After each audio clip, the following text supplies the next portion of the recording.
Hey traders from around the world, this is Jerremy Alexander Newsome with Real Life Trading. Hope you're doing absolutely fantastic, and I do indeed hope you had a most enjoyable 4th of July weekend. It is July the 6th, 2015 already. Oh my goodness. Ashley and myself, we drove down to Barnesville, Georgia this weekend and celebrated 4th of July, had some softball action, fried chicken action, some fishing action, briskets, barbecue. It was great. Phenomenal experience for sure. And drove back up late last night, got into town and ready to crush the markets this week. So over the weekend, you guys might have heard that the women's United States soccer team did in fact win the World Cup, Women's World Cup. So hooray, hooray! Great job. That was a good present to have on the 4th of July. Let's check out some stocks today. Let's start with Apple. Apple, in case you're wondering, if you had to ask yourself, what direction is Apple going? Ask yourself, where was it in February? And then where is it today? And your answer is pretty much the exact same price. So Apple is very, very sideways, and I went ahead and made a determination today that I will not be trading Apple directionally at all until earnings approaches. And so whatever happens on earnings, I have no idea. I'll come up with a plan for it as it gets closer and closer. But phenomenal buying zone down at this level, and we have an iron condor on Apple, 135, 140, 115, 110 expiring in 2 weeks. So we'll kind of keep our eyes on that, see how that works out, and go from there. Brian Bodie is in a 132 July covered call, and also a 120 free money, as I call it, put sale, which is down here at 120. So that should expire worthless. We'll be keeping an eye on it and see what's going on. Here's the SPY. So there was a lot of discussion for sure between Saturday and this morning regarding futures and how low the market was going to go and all that kind of good stuff. Well, we had the morning trading room today, and I got the opportunity and the privilege to be with about 30 day traders this morning at market open. Well, actually from 9 a.m. Eastern until market open. And this is how we played the gap today. Talked about the 200 simple moving average is at 202.52. So I was buying off of that because it was a support, right? Why not? Why wouldn't you buy off of that? A little bounce there, a little bounce there, opened and bounced there. Stop at 205.15. So that is approximately 40 cents of risk, and you can see exactly what SPY did. It really, really charged up nicely today to lock in some profit from that particular trade. So that was just a really quick trade that we analyzed this morning. What to do with it as of right now? Well, honestly, we still got the iron condor going on at the moment. We have the 214, 215 bear call spread up here and the 202, 201 bull put spread down here. So the July week 1 has expired. We had a July week 1, which was last Friday, 214, 215. Now all we have is the 214, 215 expiring in 2 weeks. So it'll be interesting to see what exactly SPY does. But as of right now, guys, very neutral on the markets. And I mean, really, truly as neutral as I can possibly be.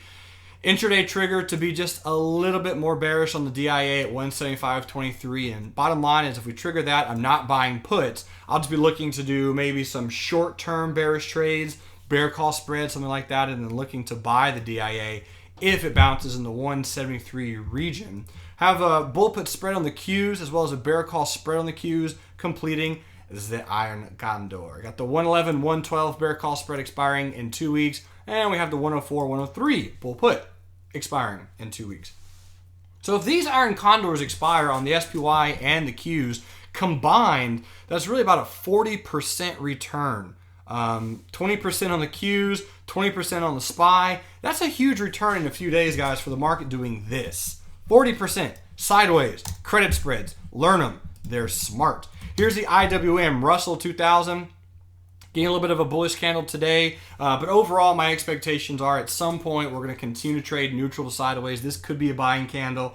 Really, it's going to depend on what tomorrow brings. If tomorrow we get another little small gap up, a little bit of a white candle, there would be a morning star reversal. And if we make a higher high and a higher low on Wednesday, then we could consider some non-directionally bullish trades, bull put spreads or something of that nature. So just kind of keeping my eyes on the IWM.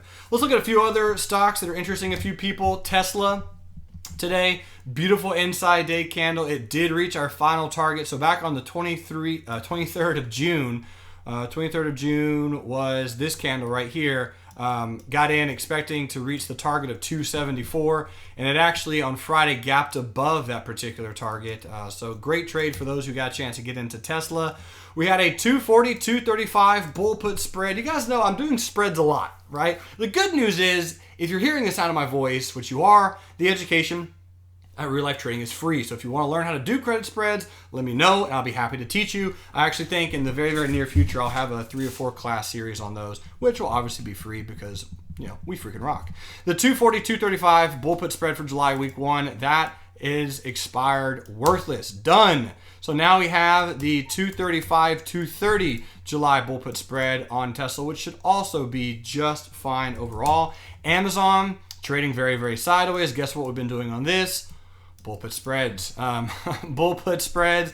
My boy Chris Tom had a bull put spread that expired last Friday. Brian Bodie's in some. He's in a condor. Troy Beinhauer's in one as well. So Amazon, higher lows, relative highs, earnings coming up around the corner. At some point, it's going to break out. I'm just interested to see what and if it does anything at all. Google, again, earnings right around the corner, trading sideways. Nothing to really report on Google. USO. So we mentioned USO, and you might have recalled the market update I did not too terribly long ago. I mentioned that USO was probably going to be making a lower low, a lower high. Boom. Down significantly today. 6.5%. So hopefully, if you got a chance to take advantage of the opportunity, thumbs up, your account's happy at your ability to watch the Real Life Stock Review and confirm your analysis. So awesome job, guys. Great trade on USO. Likely going to continue lower. I think this is the big wave 4. Some kind of wave 5 is going to come in. We could and likely will make it all the way down to 16 at some point in the future. And then maybe a lower low back down to like 12 and 11 like I was mentioning earlier. This is a good retest gap. So keep in mind that USO could trade up a little bit and then roll over. So just kind of keeping my eye on that to see exactly how and if that does play out. And last but not least, let's go look at El Pollo Loco. And this particular trade was a Bollinger Band squeeze that we looked at not too long ago. And it did trigger today at 2027. Stop is 21.10. Target is 18.96. Now this one I'm not doing with puts at all. If you are particularly trading this, El Pollo Loco, probably better to do it with some shares rather than puts because the options don't really move that great on El Pollo Loco. And truly, if it does come down to 18.96 or 19 and get a strong buying candle, that could be also a decent location to consider buying some shares of El Pollo Loco. Ladies and gentlemen, great Monday. I'll be doing another one of these guys Wednesday for you, and then, of course, again on Friday. And if you have any questions, feel free to let me know. Email me at any time, Jerremy@reallifetrading.com. And I would love it if you could subscribe to our YouTube channel. We're almost at 1,000, which in my personal opinion is phenomenal. That was a real life trading goal that we had in 2015. So tell your friends, tell your family, tell your husband, tell your wife, tell everybody. 1,000 subscribers, that's our new goal. Big deal. I'll do a special video when we hit it. You guys absolutely rock. I'll see you later, and until then, remember, love life, live life, and trade it.